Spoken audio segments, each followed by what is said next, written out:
Chapter 22. Parable of the Great Feast. Jesus also told them other parables. He said, "The kingdom of heaven can be illustrated by the story of a king who prepared a great wedding feast for his son. When the banquet was ready, he sent his servants to notify those who were invited. But they all refused to come. So he sent other servants to tell them, 'The feast has been prepared, the bulls and fattened cattle have been killed, and everything is ready. Come to the banquet.' But the guests he had invited ignored them and went their own way, one to his farm, another to his business. Others seized his messengers and insulted them and killed them. The king was furious, and he sent out his army to destroy the murderers and burn their town. And he said to his servants, 'The wedding feast is ready, and the guests I invited aren't worthy of the honor. Now go out to the street corners and invite everyone you see.' So the servants brought in everyone they could find, good and bad alike, and the banquet hall was filled with guests. But when the king came in to meet the guests, he noticed a man who wasn't wearing the proper clothes for a wedding. 'Friend,' he asked, 'how is it that you are here without wedding clothes?' But the man had no reply. Then the king said to his aides, 'Bind his hands and feet and throw him into the outer darkness, where there will be weeping and gnashing of teeth. For many are called, but few are chosen.'" Taxes for Caesar. Then the Pharisees met together to plot how to trap Jesus into saying something for which he could be arrested. They sent some of their disciples along with the supporters of Herod to meet with him. "Teacher," they said, "we know how honest you are. You teach the way of God truthfully. You are impartial and don't play favorites. Now tell us what you think about this. Is it right to pay taxes to Caesar or not?"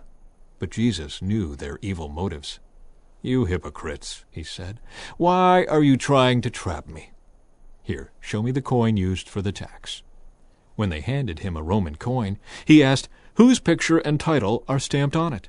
"Caesar's," they replied.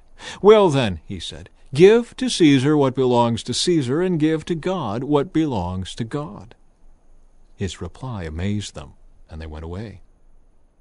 Discussion about resurrection. That same day, Jesus was approached by some Sadducees, religious leaders who say there is no resurrection from the dead. They posed this question: "Teacher, Moses said if a man dies without children, his brother should marry the widow and have a child who will carry on the brother's name. Well, suppose there were 7 brothers. The oldest one married and then died without children. So his brother married the widow.